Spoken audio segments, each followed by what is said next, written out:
നിങ്ങൾ ഇതിനു മുമ്പ് ഒരുമിച്ച് അഭിനയിച്ചിട്ടില്ല എന്ന് നിങ്ങൾ പറഞ്ഞു. അപ്പൊ നിങ്ങൾക്ക് ഒരുമിച്ച് ഒരു ഡാൻസ് കളിക്കാൻ, ഒരു റൊമാൻറ്റിക് ഡാൻസ് കളിക്കാൻ ഒരു അവസരം ആവട്ടെ. റെഡ് കാർപ്പറ്റ് വിരിച്ചിട്ടിരിക്കില്ല ഞങ്ങള്.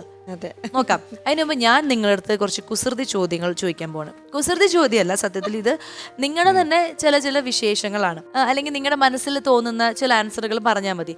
പക്ഷേ സത്യം മാത്രമേ ബോധിപ്പിക്കാവൂ. അതാണ് ഈ ഒരു സെഗ്മെന്റിന്റെ പേര്. Okay, ready? യെസ്.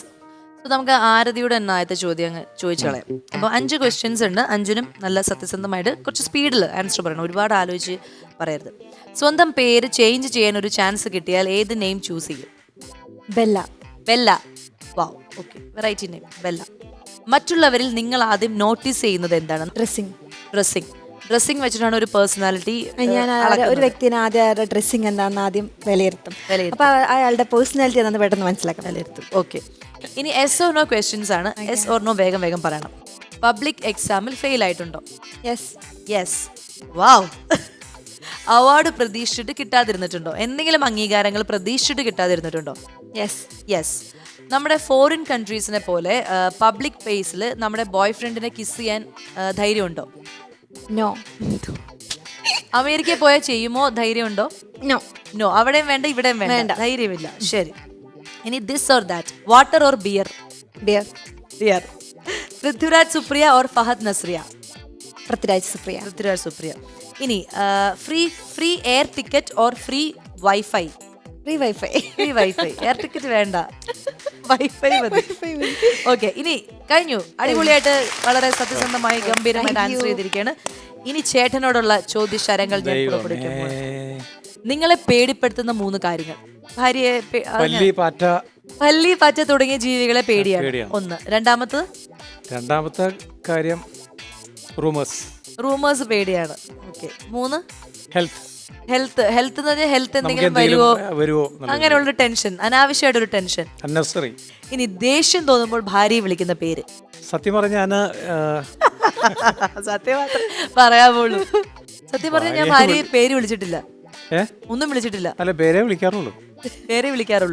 ദേഷ്യം വന്നാലും സ്നേഹം വന്നാലും ഞാൻ പേരെ വിളിക്കാറുള്ളൂ. എന്താ പേര്? ബീന. ദേഷ്യം വന്ന ബീന, സ്നേഹം വന്ന കുറച്ച് കടുപ്പിച്ച് വിളിക്കുന്നു മാത്രമേ. സ്നേഹം വന്ന ബീന മോളെ വിളിക്കാറില്ല. ബീനക്കുട്ടി. മോളെ വിളിച്ച് എന്നെ അപ്പൊ ഇറക്കി വിടും. ഭയങ്കര ടെററാണ്.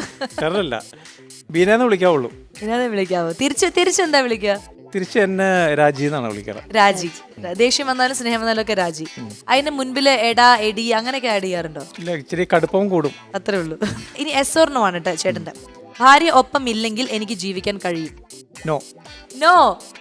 ജീവിതത്തിൽ ചേട്ടന് ഭാര്യ ഇല്ലാതെ ജീവിക്കാൻ പറ്റില്ല. അത്രയും അവര് തമ്മിൽ ബോണ്ടിങ് ആണ്. പക്ഷെ ചില സാഹചര്യങ്ങളിൽ ഭാര്യ ഇല്ലാതെ എനിക്ക് ജീവിക്കാൻ പറ്റും. ഡിപെൻഡഡ് ആണ് ഇപ്പോ, അതാണ്. ആണല്ലേ? ഓ, അത് ശരി. ഇനി ട്രാഫിക് റൂൾസ് ബ്രേക്ക് ചെയ്തിട്ടുണ്ടോ? യെസ്. ഇനി സ്വയം മാറ്റണമെന്ന് ആഗ്രഹിക്കുന്ന 3 കാര്യങ്ങൾ? ഷോർട്ട് ടെമ്പേർഡ് ആണ്, അത് മാറ്റണം എന്ന് ആഗ്രഹമുണ്ട്. മടി. കാര്യമാണ്. പിന്നെ എനിക്ക് ഞാൻ ഈ എനിക്ക് ഒത്തിരി ഫ്രണ്ട്സ് ഇല്ല.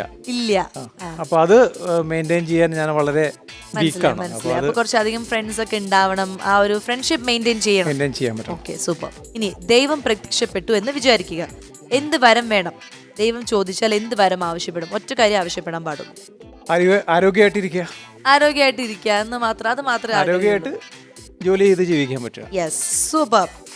ഓക്കെ, പക്ഷേ ചേട്ടനും അടിപൊളിയായിട്ട് ആൻസർ ഒക്കെ ചെയ്തു. സൂപ്പർ.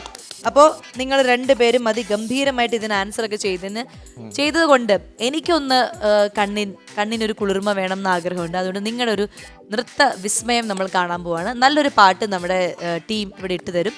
നിങ്ങൾ 2 പേരും നിങ്ങളുടെ മനസ്സിൽ തോന്നുന്ന 2-3 സ്റ്റെപ്സ്